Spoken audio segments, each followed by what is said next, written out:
ኢንሳይደር ትሬዲንግ ለምሳሌ አንድ ተርም አለች ኢንሳይደር ትሬዲንግ ይባላል ዩኤስ ስቶክ ማርኬት ላይ if ስለ ካምፓኒው ዕውቀት ኖሮኝ እኔ ስቶክ ከገዛውኝ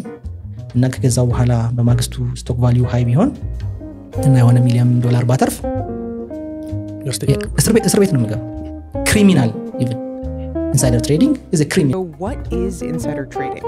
and why is it so difficult to stop? Insider trading can be prosecuted through either civil or criminal law. ያሳስራል so እኛ ሀገር እንዴት ነው አንሊስትድ የሆነ ካምፓኒ ኢንፎርሜሽን ለጓደኛው ያወራም ወይ የሆነ ዲዛይን አካል ይሄ ካምፓኒ የሆነ ነገር ሊያደርግ ነው ያ ዜና ስቶክ ቫልዩን በእጥፍ የሚያሳድገው ከሆነ ያ ኢንፎርሜሽን ሪሊ ሴኩርድ ነው ወይ ያንን የሚከላከል ሲስተም አለ ወይ የህግ አሰራር አለ ወይ በተቃራኒው ሊቀንስ ከሆነም ቶሎ ሸጦ ወጣል በማግስቱ ፔኒ ስቶክ የሚሆን ከነበረ $100 ብር የነበረ ነገር 1 ብር ከገባ ያ ሰውዬ ገንዘቡን ሴቭ አደረገ ማለት ነው ካምፓኒው እኔ ለልጄ ማወርሶ እንዲሆን አይደለም ፈልገው ስለዚህ አንደኛ ኤምፕሎይስ ሼር እንዲኖራቸው ፈልጋለሁ ውጪ ሌላው ዓለም ላይ ያለው ስቶክ ኦፕሽንስ ይሉታል አሁን አሜሪካ ውስጥ ዩሮፕ ውስጥ ሰራተኛ ሲቀጠር እንደ ፖዚሽኑ ይሄን ያህል ስቶክ ኦፕሽን ይሰጣል ይባላል ስቶኩን ግን መሸጥ የሚችለው 3 አመት ከሰራ በኋላ አንድም የሰራተኛ መያዣ ሜካኒዝም ነው ሁለቱም ደግሞ ካምፓኒ ኦነርሺፕ ይሰጣል ከደሞዙ ባሻገር የካምፓኒው ስቶክ ኦነር ነው ያ ሰራተኛ ሶ ስቶክ ኦነርሺፕም ያ ብዙ ጊዜ እናስባለን የኛ ሀገር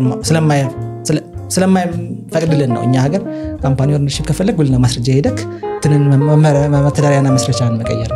አለበት ከዛሬ በነበረው አሁን ግን ካፒታል ማርኬቱ በደንብ ስራ ሲጀምር ስቶክ ኦፕሽንስንም ኤክሰርሳይዝ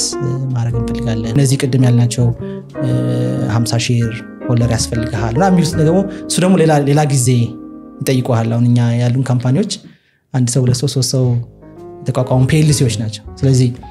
ሼር ሆልደር መጀመሪያ ማምጣት አለብክ ለዛ ሼር ሆልደሮች ካልሟላ በኋላ ቦርድ ማቋቋም አለብክ ሶ የራሱ ጊዜ ይወስዳል አሁን በአጭር ጊዜ ድሮ ቶሎ ልክ ስቶክ ማርኬት እንደጀመረ ሊስትድ ምንሆን አርገን ነበር እናስበው ግን አሁን በደንብ ያየነው ሲመጣ few years ይወስዳል በደንብ ፕሮፐርሊ ፕሪፔር አድርጎ ሊስትድ ለመሆን ስቶክ ማርኬቱ ላይ 2-3 አመትም ምን ይመስላል ስቶክ ማርኬቱ ስቴብል ነው አይደለም የሚለው ማየትም ጥሩ ነው ባይኔ ቀደም ያልኩት ስጋት ስላለ ለፍራውድ የተጋለጠ ነው ለምን ሌላው ዓለም ላይ ኢንሳይደር ትሬዲንግ ለምሳሌ አንድ ተርም አለች ኢንሳይደር ትሬዲንግ ይባላል ዩኤስ ስቶክ ማርኬት ላይ if ስለ ካምፓኒው ዕውቀት ኖሮኝ እኔ ስቶክ ከገዛውኝ እና ከገዛው በኋላ በማግስቱ ስቶክ ቫልዩ ሃይ ቢሆን እና የሆነ $1 ሚሊዮን ባተርፍ እስር ቤት ነው የምገባው criminal even insider trading is a criminal act ያሳስራል ሶ እኛ ሀገር እንዴት ነው አንሊስትድ የሆነ ካምፓኒ ኢንፎርሜሽን ለጓደኛው ያወራም ወይ የሆነ ዲዛይን አካል ይሄ ካምፓኒ የሆነ ነገር ሊያደርግ ነው ያ ዜና ስቶክ ቫልዩን በእጥፍ የሚያሳድገው ከሆነ ያ ኢንፎርሜሽን ሪሊ ሴኩርድ ነው ወይ ያንን የሚከላከል ሲስተም አለ ወይ የህግ አሰራር አለ ወይ በተቃራኒው ሊቀንስ ከሆነም ቶሎ ሸጦ ወጣል በማግስቱ ፔኒ ስቶክ የሚሆን ከነበረ $100 ብር የነበረ ነገር 1 ብር ከገባ ያ ሰውዬ ገንዘቡን ሴቭ አደረገ ማለት ነው ሶ እንዲህ አይነት ስቴብል ስቲውን ስቶክ ማርኬቱ የሚኖሩ ቻሌንጆች ይኖራሉ ሶ አሁን ባንኮቹም ኢትዮ ቴሌኮም ሌሎች ትላልቆቹ ሊስትድ ከሆኑ በኋላ how strong ነው የአፈጻጸም ብቃት የዕውቀት ኢኮሲስተሙ ስቶክ ኢትዮጵያን ስቶክ ኤክስቼንጅ ወይ ኢትዮጵያን ካፒታል ማርኬት ኦቶሪቲ ብቻ የሚሰሩትም አይደለም በጣም ብዙ ፕሌየርስ አሉ እነዛ ሁሉ ፕሌየሮች ኮምፒተንት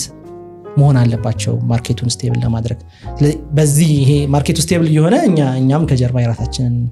ስራ እየሰራን when the time is right ሊስትድ ነው አለም እየተስፋ አድርጋለሁ ሌሎችም ካምፓኒዎች እኔ በጣም አድቫይዝ ማድርገው 100% ሊስትድ መሆን አያስፈልግም ነገራችን ላይ ለምሳሌ ከሼርክ 100% ውስጥ 70%ን ፕራይቬት አድርጎ 30%ን ብቻ ሊስትድ ማድረግ ይችላል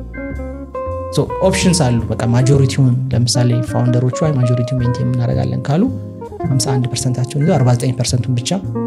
ስቶክ ማርኬት ላይ ሊስትድ ማድረግ ይችላል ኦፕሽኖች ብዙ ስላሉ ፋይናንስ አዲሽናል ፋይናንስ የሚገኝበት ድል ነው ፕላስ ፐብሊክ ካምፓኒ ስቶን ቪዚብል ነው ፋይናንሻል ስቴትመንት ለህዝብ ነው አናውንስ የምታደርገው ኤክስተርናል ኦዲተር ነው የምትቀጥረው የሪስክ እና የኮምፕላያንስ ኦፊሰርክ ሪፖርት የሚያደርገው ለኢትዮጵያን ካፒታል ማርኬት ኦቶሪቲ ነው ቦርድ ነው የምታቋቁመው ብቻ እንደፈለክ እንደ ድሮ ካምፓኒ ረን አታድርገው ስለዚህ ሞር ትራስትም ይኖራል አም ሹር አሁን ታክስ ኦቶሪቲ ላይ ምናምን የሚያጋጥሙ ችግሮችም ይቀንሳሉ ብዬ አስባለሁ ለምን ቪዚብል ነክ አዜ ካምፓኒ እንደድሮ የእንትና ካምፓኒ ነው ሄደን እንትን እሱን በረም ባርገን ታክስ ኦዲት እናድርገው የሚለው ሜንታሊቲ መቀነሱ አይቀርም ፐብሊክ ካምፓኒ የሆነ ስለሚመጣ የገሌ የሚባል ብቻ ስለማይሆንና ለፍሪደሙንም ይሰጣል በረም ግሮ እንድታደርግ የምታስባቸውን ቪዥንህን እንድታሳካ ሶ አቅም ያላቸው ማደግ የሚፈልጉ ካምፓኒዎች ፐብሊክ ካምፓኒ ፓዙን ቢያንስ ዝግጅቱን መጀመር አለባቸው ብዬ አስባለሁ